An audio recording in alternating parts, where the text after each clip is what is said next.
Hey, welcome to Book World of Great Escape. I'm author CJ Peterson. My co-host over here is author Michael Scott Clifton.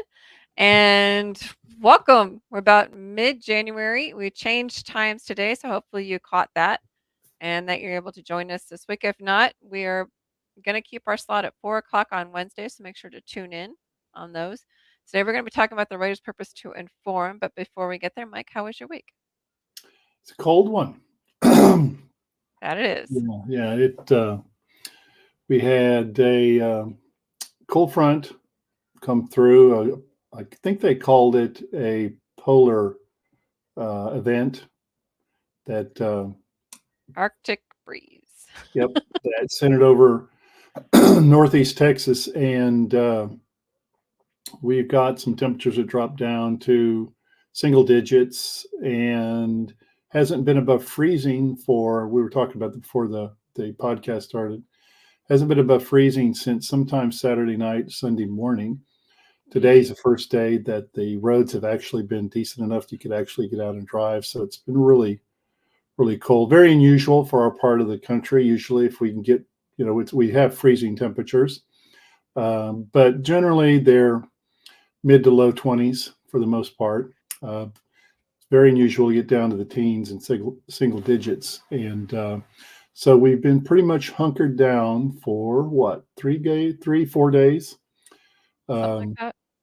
but before all of this happened, um, I was on Friday. I was, for those of you who may or may not be aware of my background, I was a public educator for 38 years. I taught science. I was a track and basketball coach. And later, I was a assistant high school principal. And then I finished my career as the junior high principal. And they were all 38 years were spent at the same school, which was Chapel Hill ISD, which is near Northeast Texas Community College. There's another Chapel Hill in Tyler. We're about 50 miles apart. And spent my whole 38 career there.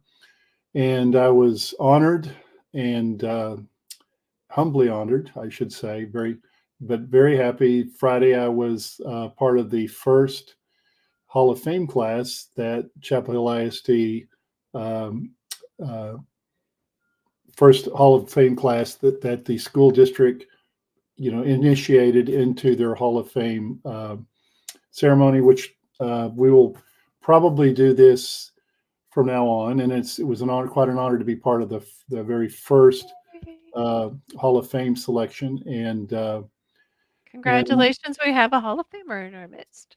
well, I really appreciate it. Chapel Hill is very special to me. I spent all 38 years there. Presently the vice president on the school board, so obviously the well-being of the school district itself does mean a lot to me. And to be so honored is something I never really dreamed of. I never didn't really think something like that would ever happen when it did. And fortunately, my kids, this is before all the bad weather, both of my children, Brett and Holly, my son-in-law, AJ, and my grandson, were all able to attend. So they were Oh, able to see yay. it. And so anyway, it was a really neat experience. And again, I was honored in a way and looked very humbly. Like I said, the everything I did throughout my career, it was because the school district is special to me. Kids, if you're a public educator, it's very much a calling. The profession is very much of a calling.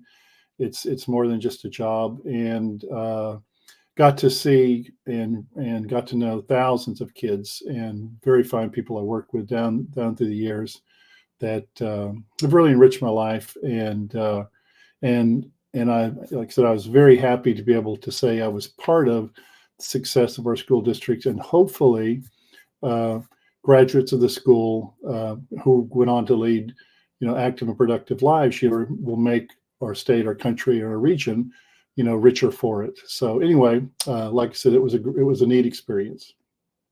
Awesome. Tammy Holder Thompson says, "Hi, guys." Hi. So So for me, we've been in the deep freeze.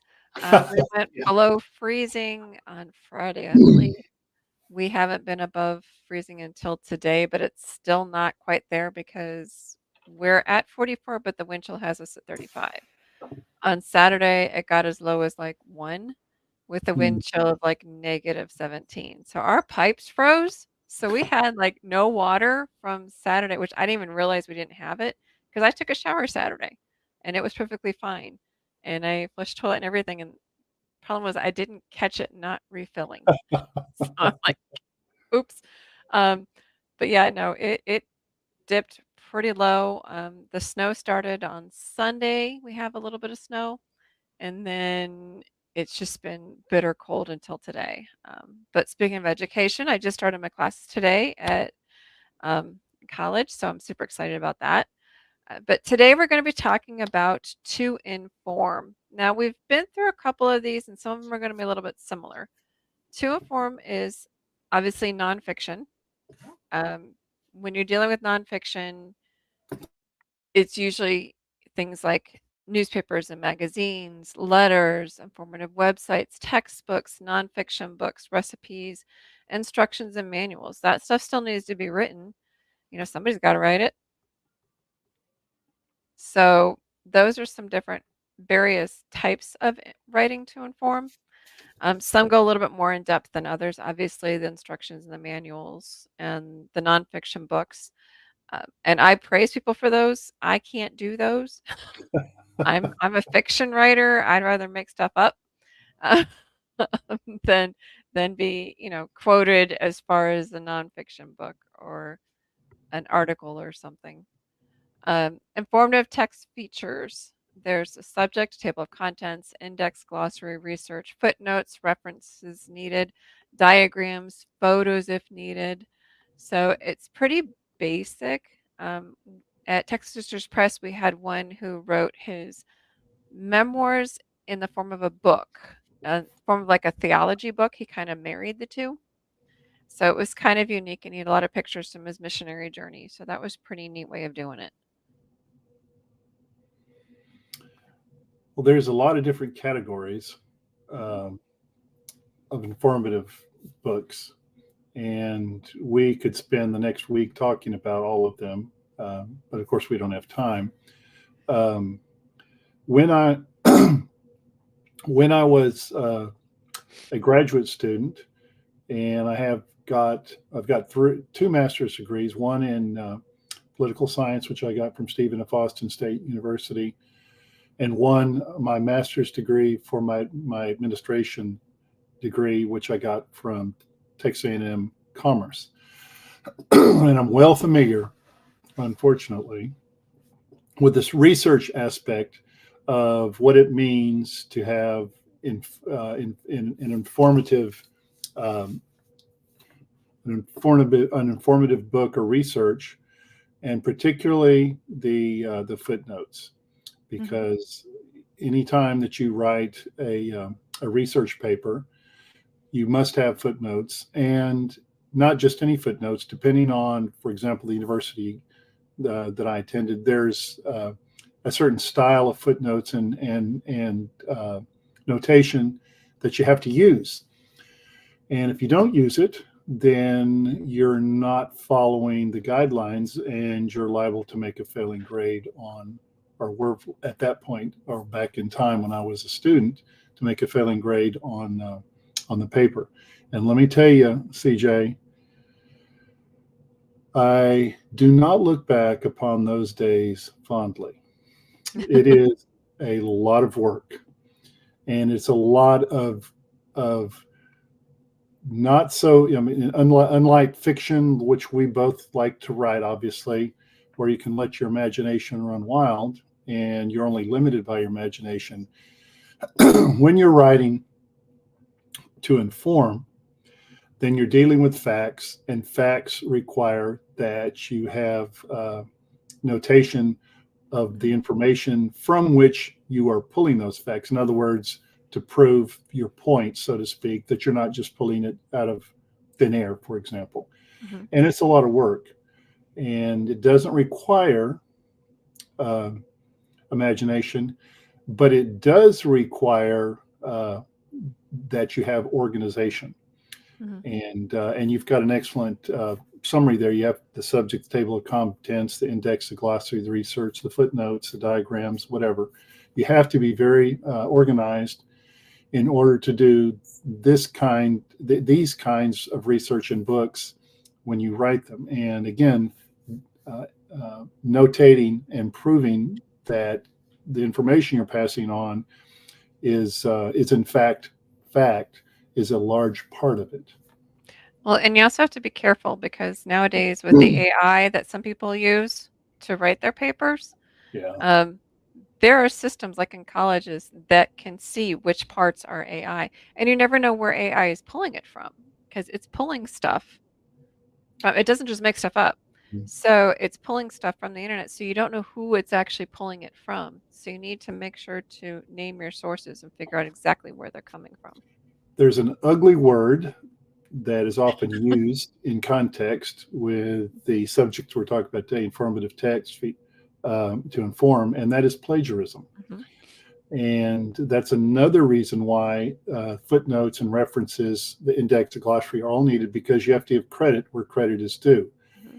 If y'all have been, if people who are watching our podcast are following the news, they know that the Harvard president recently resigned from her position, among other reasons, because she was caught plagiarizing her her doctoral thesis and the information she pulled from other sources, and she did not document, okay, where these sources came from, which again is plagiarism.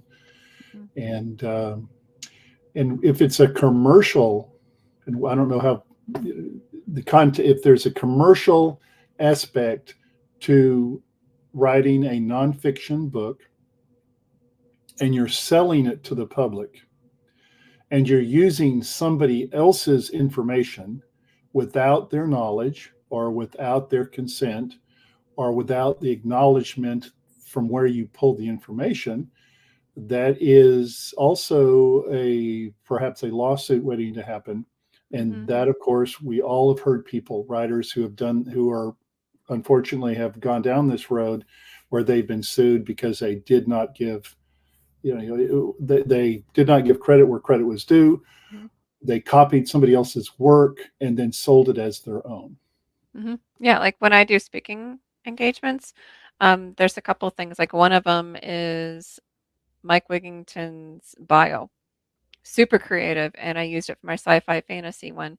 And I asked him if I could use it, and he said yes, as long as he got credit for it. And in the bottom, I did make sure that that was said. And then another one was regarding characters. Author Dana Wayne had Right. some really good points. And I said, hey, I'm doing a class on this. Can I use some of these? And she said, yep, just make sure you give me credit. And I did. On the bottom of each one of them, I say, provided by author Dana Wayne, and I put her website.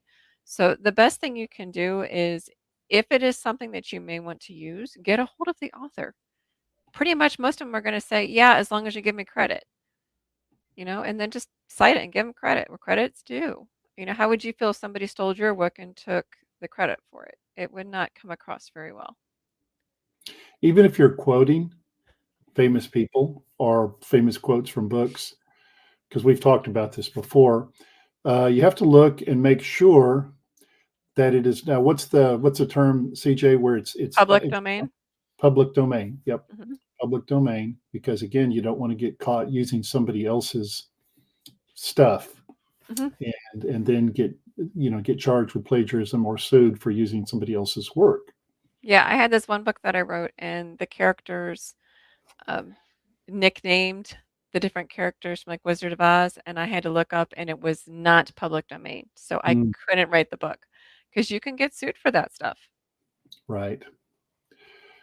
It's it's really I my hat's off to those writers, those authors who write in the nonfiction field, in the Hmm. nonfiction area, because while we are just limited fiction writers with our imagination, limited by our imaginations, they actually have to do real work to to find facts and figures, get it organized, do the notations and the details, uh, include the footnotes, Hmm. and organize it in a way that that when someone buys the book, it follows a logical sequence that they, because again, there people buy nonfiction books among other reasons to be informed, Mhm. and there's how-to books, there's philosophy, there's history. We were talking about memoirs, which is probably, we may talk about it in another podcast. But it's a lot of work. Mhm. Uh, it is a lot of work, and I'll be honest. Through my college days, when I had all those years of going to graduate level classes and writing, I don't want to repeat that experience. I've I've done my work. I've paid my dues, and so my hats off for nonfiction writers Mhm. who do have to do a lot of work to get a book published. Yeah, I know Red O'Loughlin writes nonfiction books, and he has a lot of research to back his stuff up. And I hats off to him. I mean, that's kind of right up there with writing historical fiction. You have to get your stuff straight and where you got it. It's a step further because you have to tell where you've got it. You've got to come up with, a lot of your own original material as well to go into the books. One thing we haven't really touched on, but Laura Hildebrand, I think it was Laura Hildebrand, wrote Secretariat, or was it no, Seabiscuit, Mhm. and so you can you can take historical events that have happened, right, and you can fictionalize them to a point, but basically what you're doing is lots and lots of research, um, and then when you write, like for example on Seabiscuit, which was made into a movie, Mhm. um, you know what you're actually looking at in the movie is actually true, a lot of it, but it's a fictionalized event, so it's I don't know, what how would you describe it, it's actual, these events, are these people, or in this case Kind of this, realistic historical fiction, right, so okay. to speak. Like for me, Chain Reaction is the book where they went back in time and they literally went back to the Battle of Put in Bay. So I had to do the research to make sure, because initially it was a different timeline. They had to stop their ancestor from killing Oliver Hazard Perry, who was the one that turned the war, the Americans. So in the beginning part of the story, initially the Americans lost that battle, and that war went a little bit longer. But because they had to convince their relative not to kill him, it went as time actually has it written down. So I had to do all sorts of research into, who said what, where, what ships, what did they look like, that sort of thing. Because you have to keep a lot of it accurate. It's kind of Actual wild. events, right, actual events that have occurred that you fictionalize, or you dramatize, or they're still, they have to follow the facts, um, and you need to make sure that your facts follow the historical, the historical story, and don't you know veer off, Hmm. and so again, it's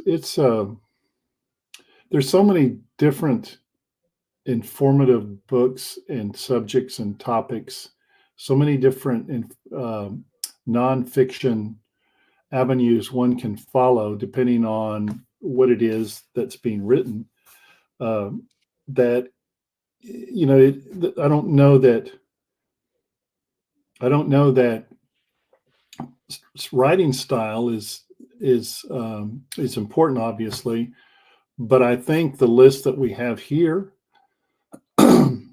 is pretty much a good rule of thumb to follow if Hmm. you're going to be, writing something that has to do with fiction or nonfiction, or I should say nonfiction, excuse me.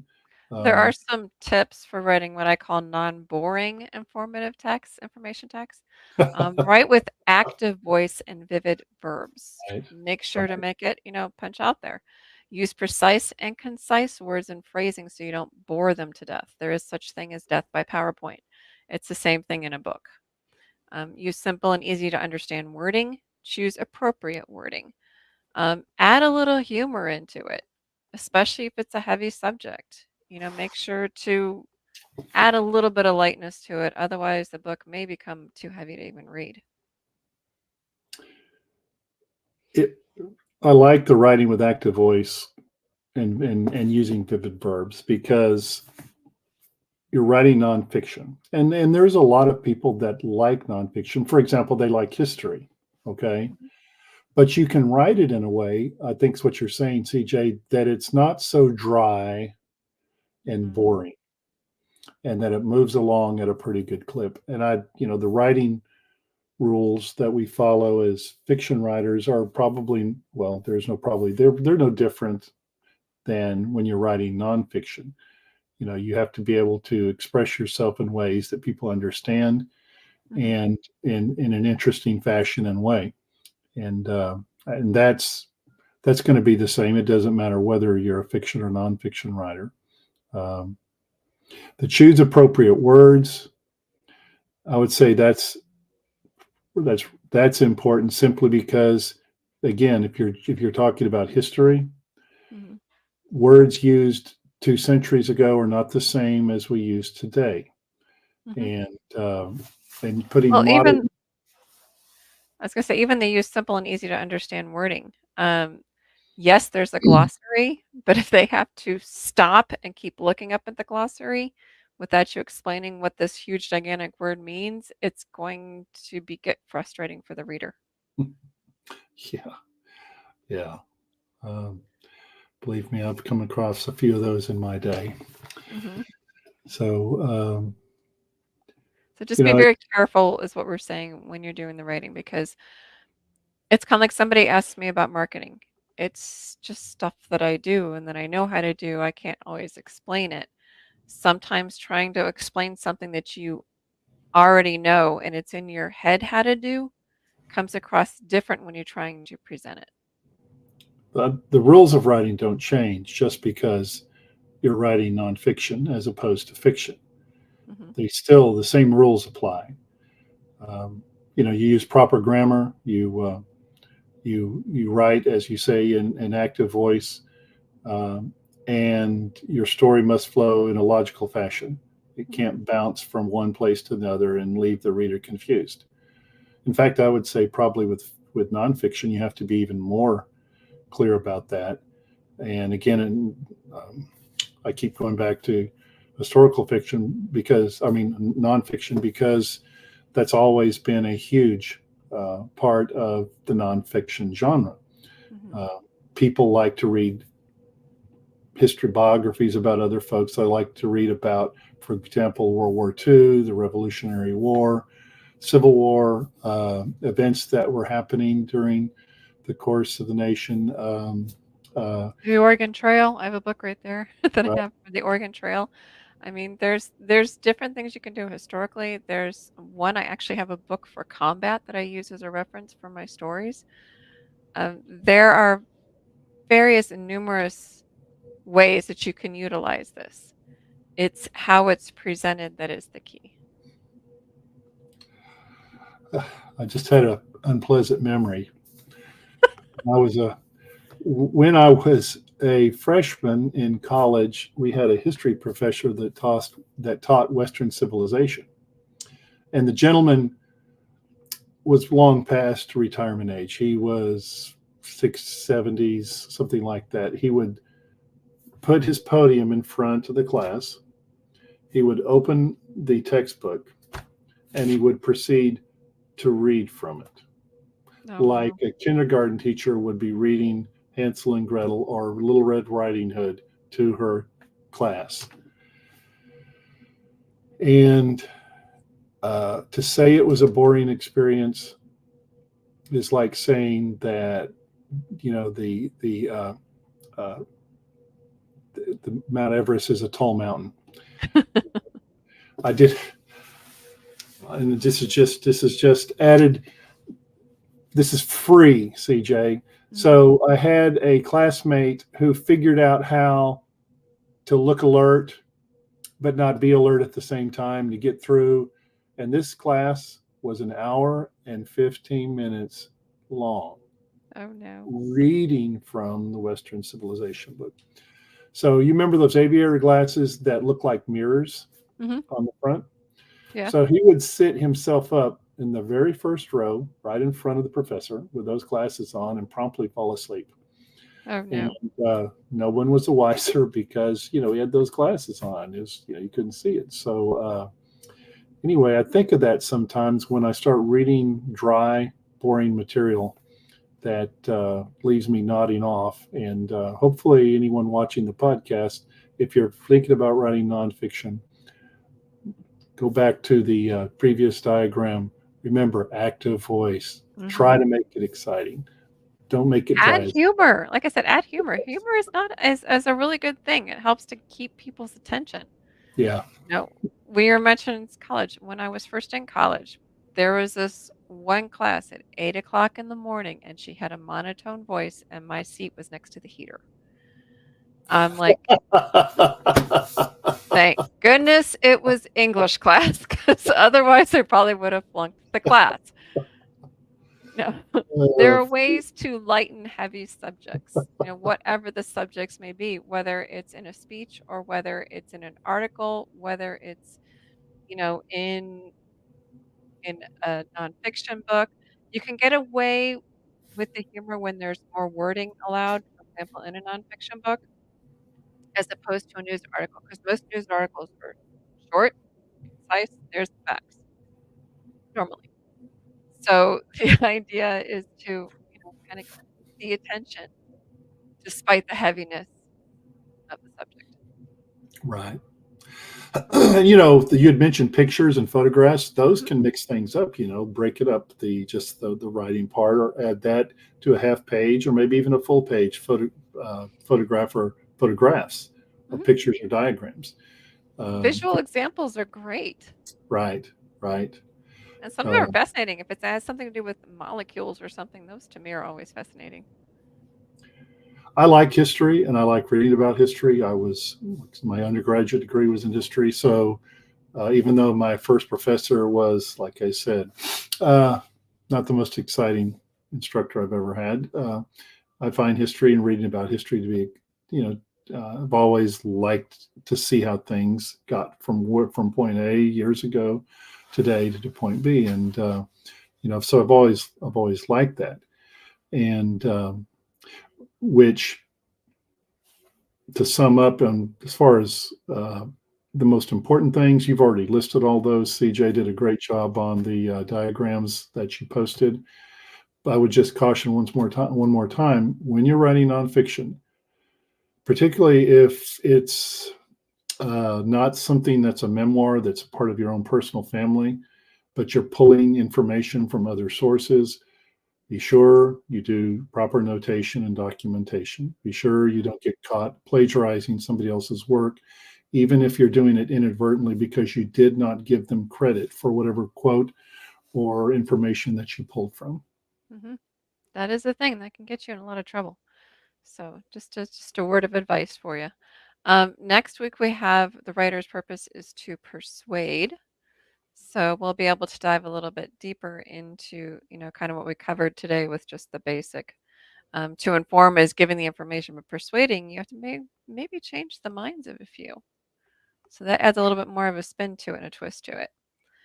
So if you missed it, make sure to watch next Wednesday at 4 o'clock p.m. That is our new time, a new time Mm-hmm. slot. So make sure not to miss a single episode. In the meantime, happy writing and enjoy. Bye Bye. bye.